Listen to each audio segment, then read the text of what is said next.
we have established, the Bible has given us insight for us to understand that mercy is not meant for everyone. Amen.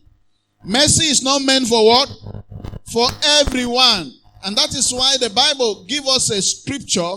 He says, I will have mercy on whom I will have mercy upon. Praise the Lord. Romans chapter 9. Romans chapter 9. Verse 15. And he also repeats in verse 18. Praise the Lord. So he said, he said to Moses, will have mercy on whom I will have mercy. And I will have compassion on whom I will have compassion. Verse 18. He still repeated the same thing in the chapter to make more emphasis for us to understand. He said, therefore, had he mercy on whom he will have mercy, and whom he will have, who he will harden. It shows us that mercy is available.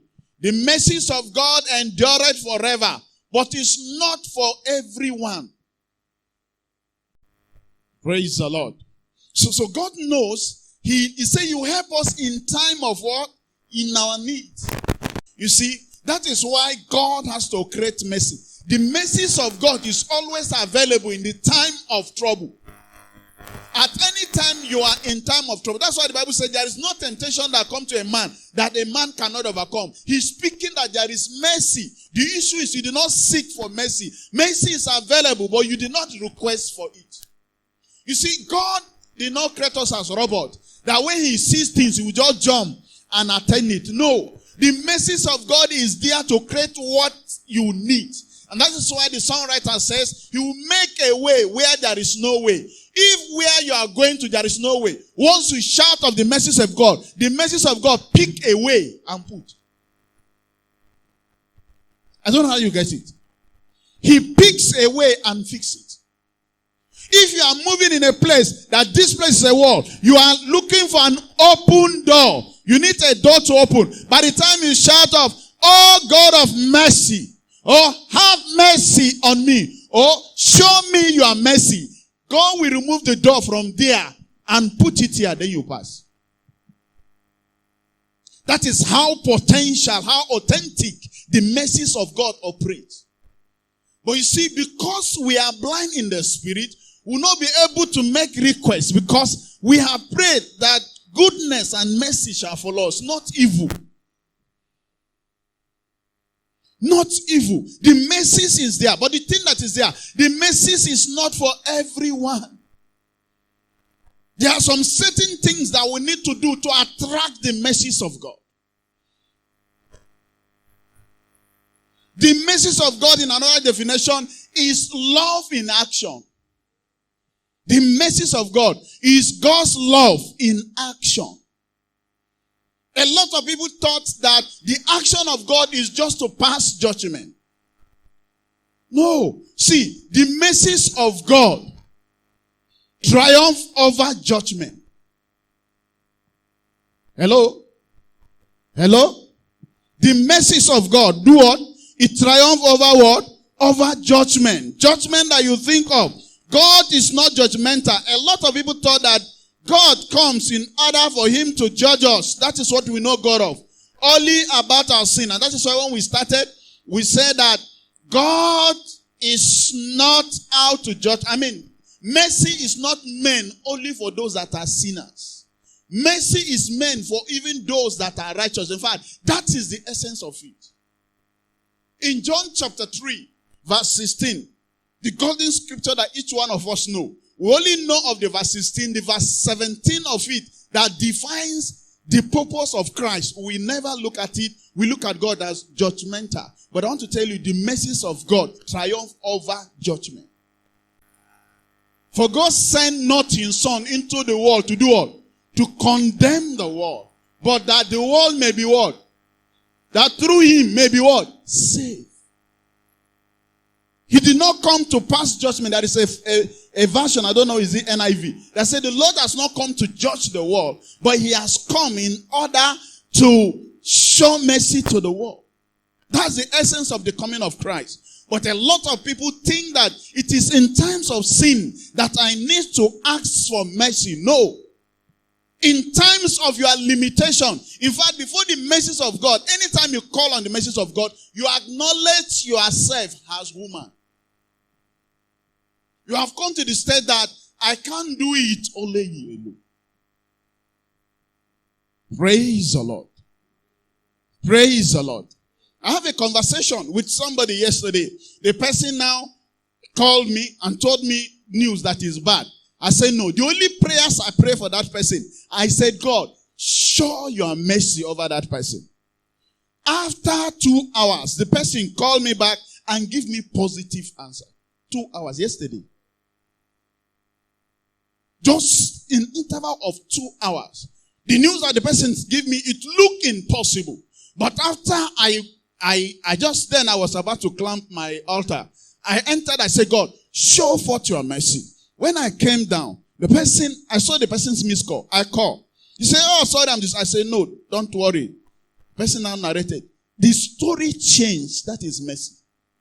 Mercy is a changer of story. It's a changer of destiny. If you get that understanding, he makes a way where there is no way. It's mercy. Where there is no road, he picked the road and fixed it. After everything, let it go normal. But at that very time, God is passing that way. God will pass through your ways in the name of Jesus. Now look at it. Say, for God did not send his son into this world to be what? To be judged. But to be what? To be a savior. To be a savior. Not to judge. It's not that mercy encourages us for sin. No. Mercy is telling you there is a second chance.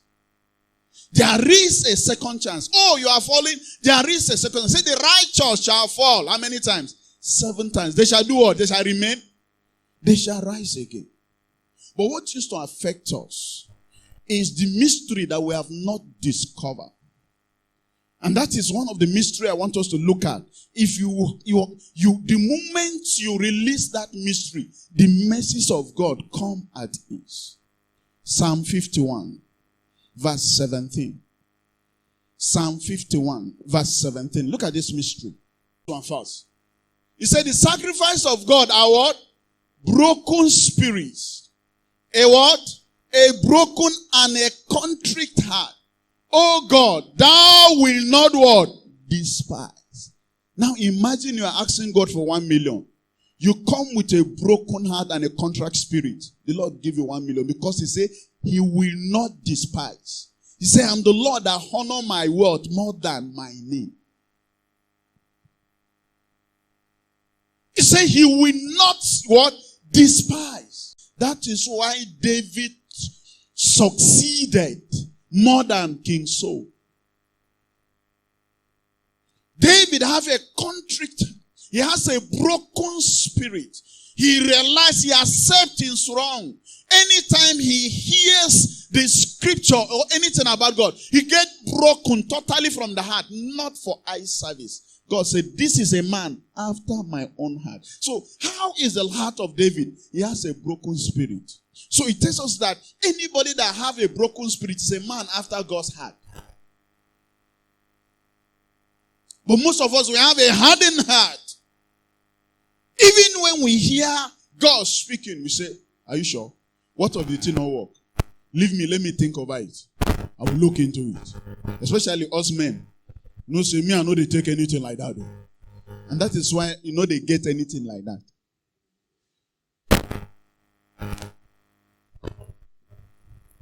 That is what God will not despise. That is the hearts of that receive mercy. Mercy is not meant for everyone, but once that heart is made. Look at David in that Psalm 51 verse 1 when he was praying unto the Lord. Look at his prayer with an open heart. He said, have what? Mercy on me, oh God, because of your unfailing love, because of your great compassion. Put out the stain of my sin. He came with a broken heart. But King Saul was telling God, he said, is it not what God, is it did you obey what God had asked you to do? You say yes. Lie number one. God said, destroy all the Amalekites with all that they have. He went to that place. His humanity make him to think, this fat one, man, they destroy. No, I will keep this one for sacrifice. You are telling God, God is very poor. I need to take from the enemies and keep before I will give God sacrifice. You are telling God, God cannot provide except I use my sense to preserve it. God is telling him no. Even when the prophet said, did you obey? He said yes. He said, is it not? When he said yes, that is when the animals respond. It's a lie, oh, it's a lie. You know, after he's finished talking, he said what?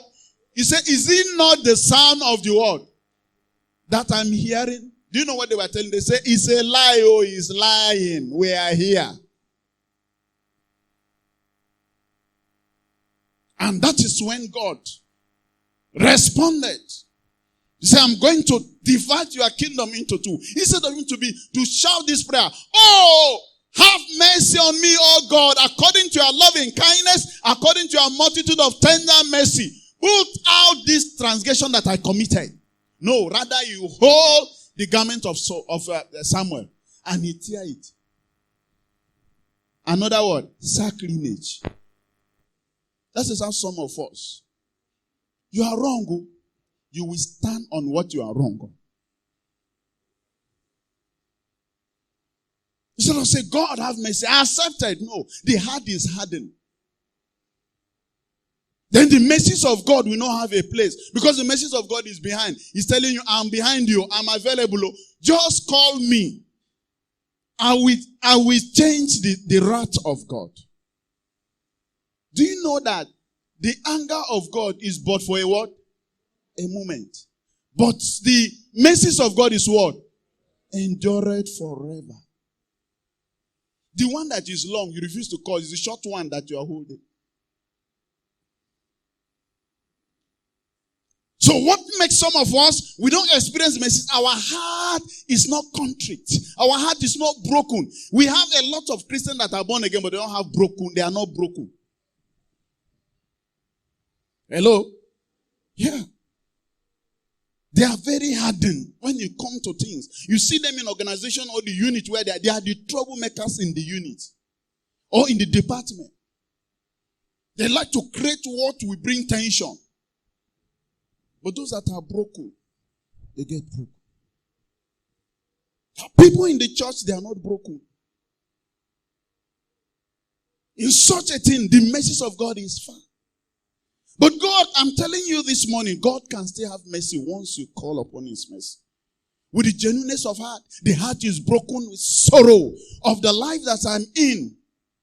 You will find the mercies of God. Praise the Lord. Praise the Lord. Look at Psalm 50, Psalm 30, 38, 34 verse 18. 34 verse 18. Psalm 34 verse 18. He said the Lord is where? Near who? Is it everybody? Near unto who? Them. Which means it's not everybody. When he says it's near, you should have said it's near to all. No, he says it's near with them. There are some people that are them. That are of what? Those people that are them, they are what? They have what? Broken heart. And save such has been of what? Contrite spirit. God is near to them. That's why God is near to David. He commit adultery, God is still with him. He commit murder, God is still with him. Even say you want to marry, because of the mercy, God say marry her. It's not that God is encouraging him to be sin. No, his heart. Your heart, is it broken? If today God will not say, thou says the Lord. He now pronounce your name. He said, I want to make use of, listen, I want to make use of you. Stop the work they are doing and everything they are doing. I'm sending you to Adama State. The mention of Adama State, your human spirit will say, Sambisa, I don't finish. See, God is not looking for people that are intelligent. God, check inside the Bible. God is not looking for people that are professionals. Check inside the Bible. The people that God used are people that are what? Broken spirit. In fact, they say the disciples, they are what? They are not learned.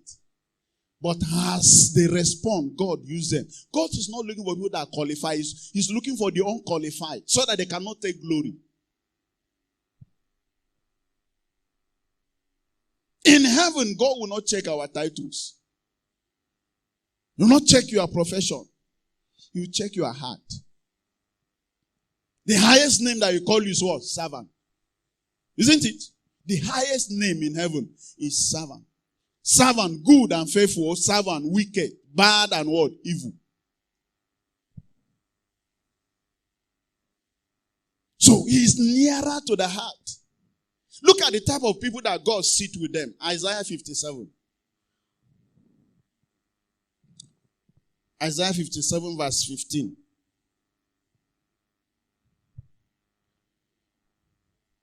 He said, for thou sayest the high and lofty one that inhabited eternity, whose name is holy.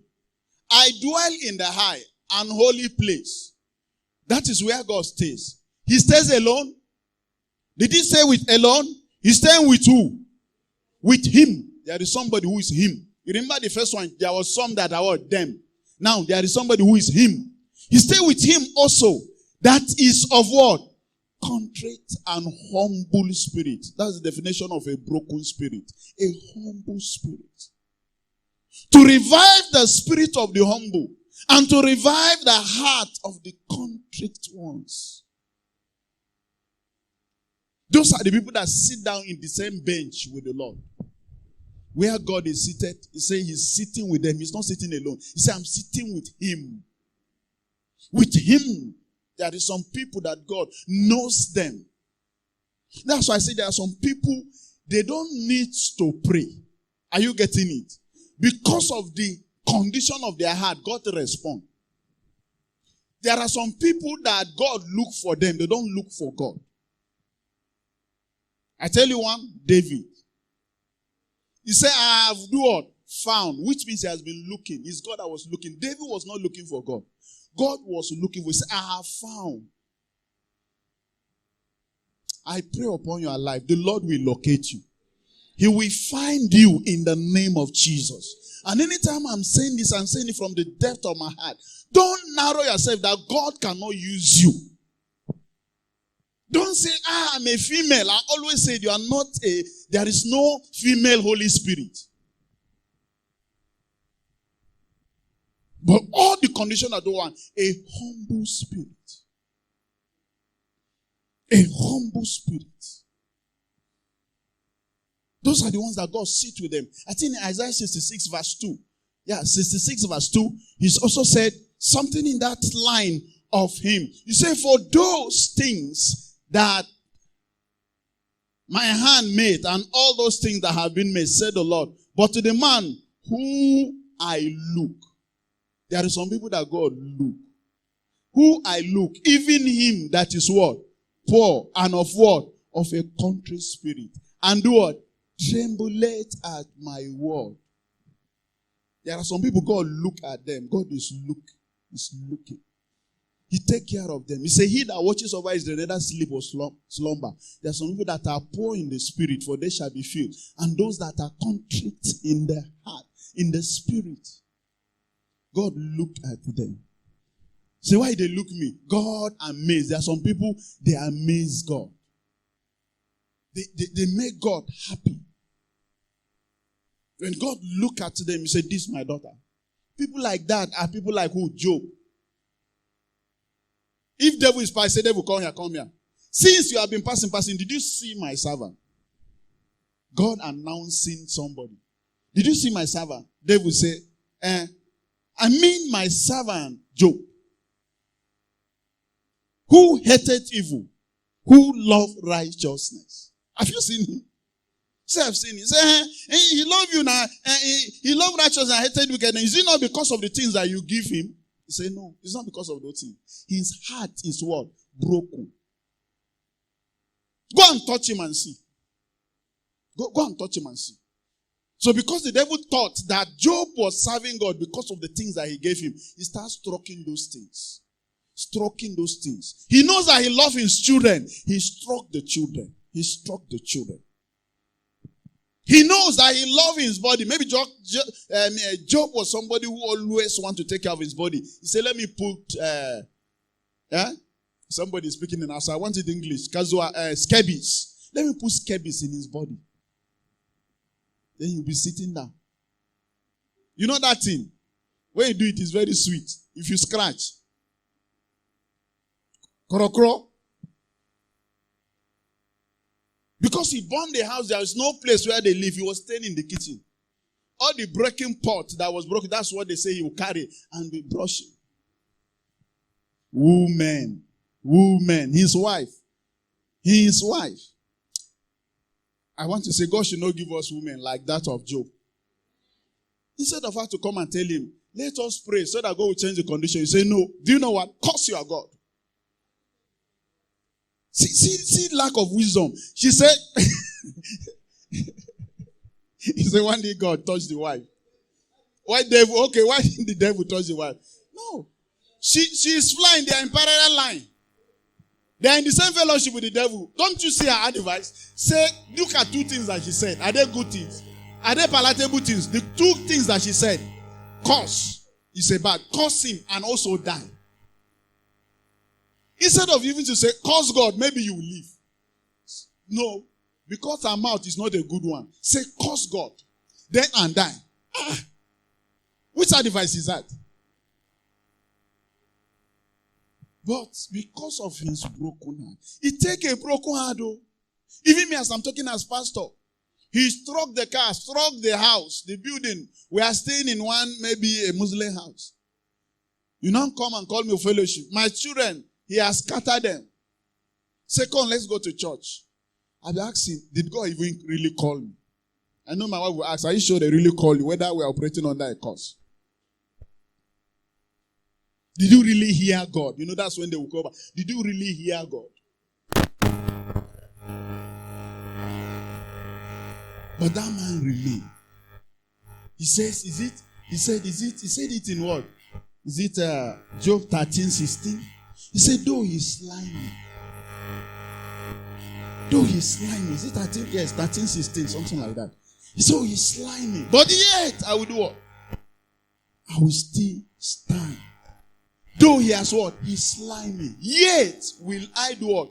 Trust in him. But I will maintain my own ways before him. What a heart. What a heart. This type of heart, where will God not bless him double? You see, there are some things that we do. We don't need prayers. Some attitude that we do. We make heaven to respond. Praise the Lord. A broken and a contrite heart, the Lord will not despise. You see, mercy is synonymous to holiness. Mercy. Now, if I may ask us, which city is the most holiest city? Jerusalem. In Jerusalem, which part of Jerusalem that is the holiest place? The temple. Are you getting it? The temple. And inside the temple, which part of the temple that is holy? Huh? Holies of holies. Now, in the holies of holy, what is in the middle of the holies of holies? An act. And in the act of the covenant, what is the most central thing in the act of the covenant? The throne of mercy. Is the throne of mercy that is in the center of the act of the covenant. That tells us that in the heart of God is mercy. Are you getting it? Now look at where God put mercy.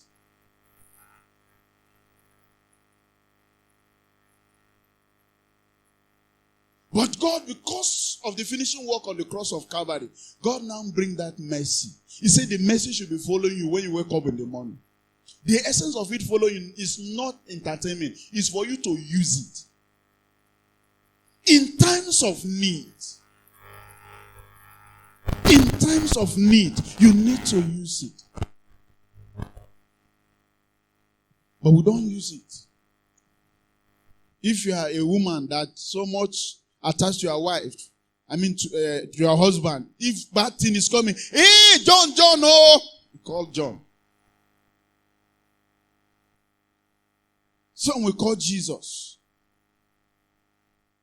But the mercy is there. And I've told us, I said there is two ways of invoking the mercies of God. It's either the mercies of God where on you, or the mercies of God should do what? Show you his mercy. When he show you mercy, you get favor. When the mercies of God is upon you, it's either he deliver you or he healed you. That's why the blind Bartimaeus say, God have mercy on me. So if his mercy is on you, it's either he forgive your sin or he let you. But you say, God, show me your mercy. He grants you favor where you go for examination. He grants you favor where you are doing business. Customers come. He grants you favor before your boss.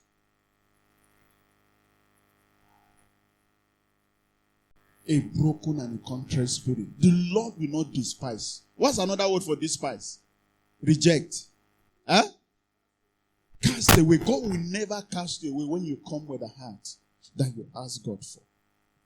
It's just mercies we don't used to ask. And sometimes we used to ask, but lack of understanding. But God always wants us to ask it with understanding. And once we ask in that form, we see God coming down greatly to manifest his power and his glory over all that we have. The mercies of God is not only for sinners, but it's a condition that God wants us to exercise. When we acknowledge that our limit, then God appears in order to attend to us. So the secret is what? The broken heart and a contrite spirit. God does not need a perfection, but you need a broken heart. It's not a perfection that God wants. This person know how to pray. He know how to construct prayer. If you hear this person prayer, the way he's putting it, no. Come with a broken heart. A broken heart. God always chooses. That is why God went and picked, what's her name? Mary. She has a broken heart. He said, let it be according to what? Thy word. If it's these days, we will rebel, we say it's demon. How comes? I refuse it in the name of Jesus. By the blood of Jesus, we will fight that angel. Because of what? Religion. But she stood and walked on it. Shall we be on our feet?